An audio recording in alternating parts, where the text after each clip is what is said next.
Community transmission of the coronavirus is one of the many challenges confronting authorities in Nigeria as they grapple to curb the virus from further infections. The number of confirmed cases are rising in many states, including Kano, Katsina, Jigawa, Gombe and Borno. And we continue to see people who have been infected with the virus in areas, including some who are not sure of how or where they became infected. My guest looks at how the government is managing transmissions in communities.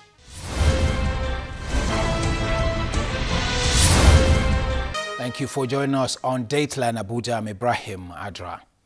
The Federal Capital Territory Administration is delivering at least 800 beds in its isolation and treatment centers.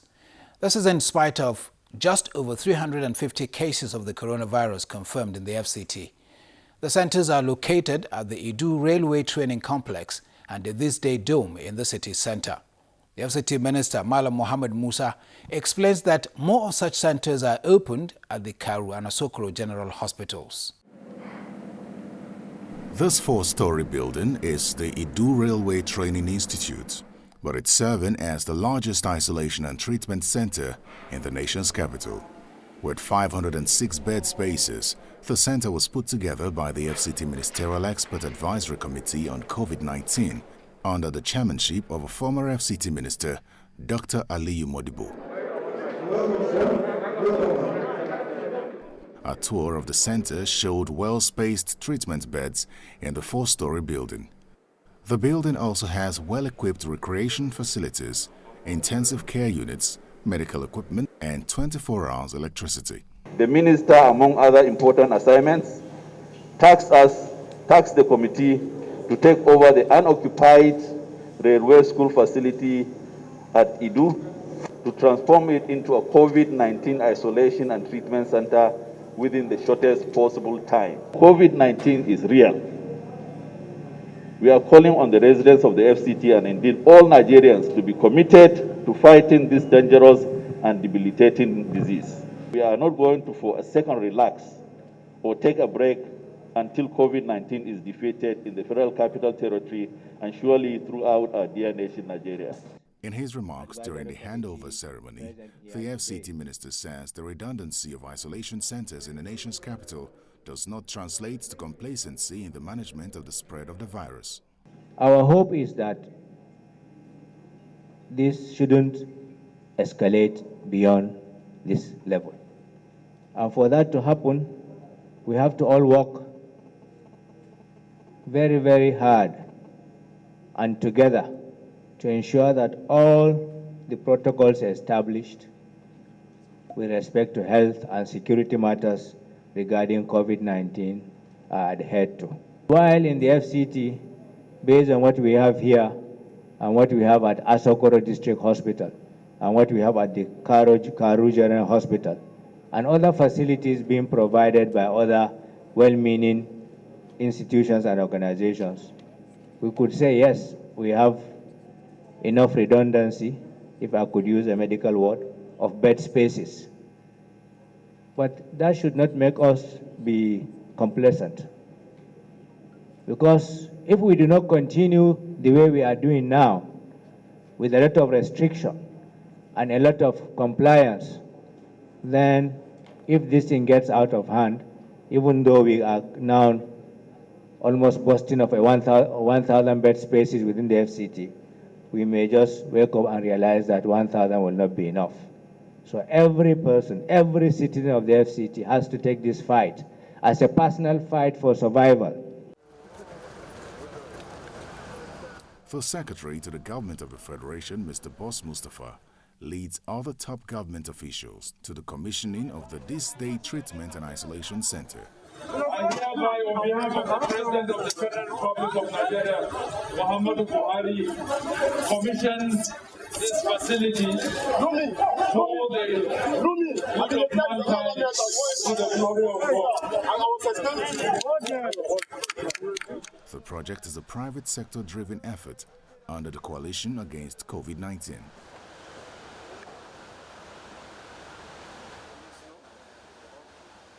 Situated in the central business district of the nation's capital, the center has capacity for 360 beds, which can be scaled up to 500 beds if the need arises. The COVID-19 pandemic has brought a reawakening to both government and the private sector to collaborate in the injection of a much-needed investment into our healthcare system. The COVID-19 has totally overwhelmed even the best of health systems in the world, and that serves all developing nations a powerful notice to wake up.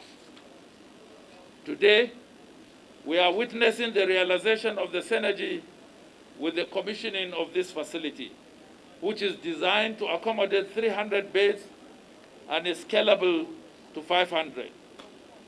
The speed and commitment demonstrated by the partners that developed this infrastructure is a call to other private sector entities to also get involved in the development of public interest facilities.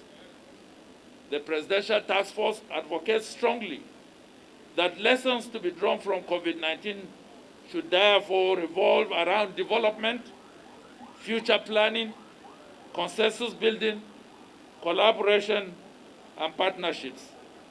Government cannot always do it alone. We must all be involved. CACOVID is a coalition of over 100 private companies cutting across various sectors of the economy. The private sector initiative is in partnership with the Ministry of Health, the Federal Capital Territory Administration, the Nigeria Center for Disease Control, and the World Health Organization, with the sole aim of combating the COVID-19 pandemic in Nigeria. The Governor of the Central Bank of Nigeria, Mr. Godwin Emefiele, heads the initiative. Thank you very much. Our economy is exposed to triple shocks: a supply shock, a demand shock, and revenue shock. Permit me to state that we are currently faced with a public health and economic crisis of unprecedented proportions, driven primarily by the 55% drop in crude oil prices between January and May 2020. This unparalleled shock requires that the federal and state governments, along with organized private sector, work together to address these challenges in order to preserve lives and restore economic activity and reset the economy of our dear country. In a bid to cushion the effects of COVID-19 on the Nigerian economy, the CBN has implemented several initiatives, such as the 50 billion intervention facility for small and medium enterprises, those affected by COVID-19. This handing over ceremony of the This Day Treatment and Isolation Center to the Federal Ministry of Health and the Federal Capital Territory Administration is a landmark achievement in collaborations between public and private sectors to fight a common enemy and rescue our country and people from the grip of the raving coronavirus disease. The case for all hands to be on deck to tackle the worst single public health emergency of our generation has been well made. The nature of this virus makes the identification and isolation of infected persons and their contacts a public health imperative, the importance of which cannot be overemphasized, and an expedient measure in the fight against this highly infectious pathogen. The facility also has an intensive care unit for the treatment of severe cases of COVID-19, which would go a long way in providing care for the growing number of cases, especially for levels 1 and 2 categories. The treatment center is fitted with foundation wards and intensive care units.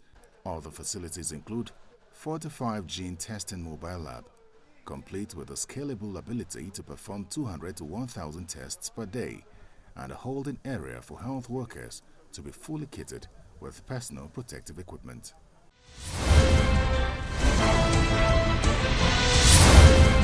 Thanks for staying tuned. There are coronavirus cases in almost all states of the Federation, and there are reports of infections among those who have not traveled out of their states. Anyone could be affected, so follow the guidance from health officials. Do not travel out of your state, at least not for now, so we can quickly reduce the spread of the virus. Now let's recap stories that made the headlines within the week in the nation's capital. President Muhammadu Buhari has reassured citizens in the country of his commitment to securing the lives and property of all. The president's position was made public by the National Security Advisor, General Mohammed Munguno, while briefing State House correspondents after the meeting of the National Security Council. The Secretary to the Government of the Federation, Mr. Boss Mustafa, and the National Security Advisor briefed the Council on COVID-19 and the security situation in the country. President Buhari has presented a list of 42 career ambassadors designate to the Senate. The list was read by the President of the Senate, Senator Ahmed Lawan, during plenary.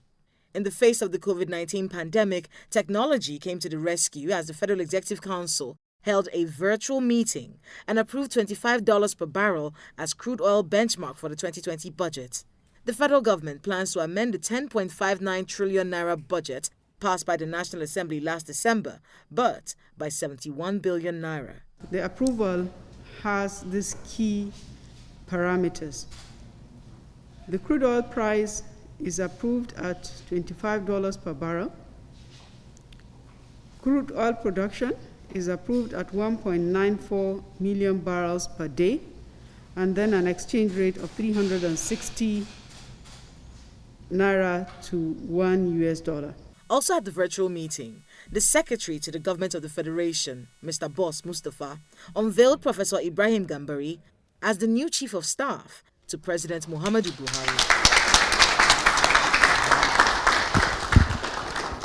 Well, I have not started, so I'll find out and I don't report directly to the nation, I report to the President. I think he demands loyalty, competence and support. Following the executive decision, the Minister of Finance, Budget and National Planning, Mrs. Zainab Ahmed, met with the leadership of the National Assembly on the plan to review the 2020 budget. The lawmakers pledged to expedite action on the proposed amendments, which is expected to be presented to lawmakers next week. The recently repatriated $311 million Abacha loot is to be used in funding 3 of the federal government's 5 priority projects, excluding the Mambila Power and East-West Road projects. According to the presidential spokesman, Malam Garba Shehu, only the second Niger Bridge, Abuja-Kaduna-Kano, and the Lagos-Ibadan highways would benefit from the money. The House of Representatives is asking the executive to intervene and immediately halt the repatriation of the Almajirai to their states of origin.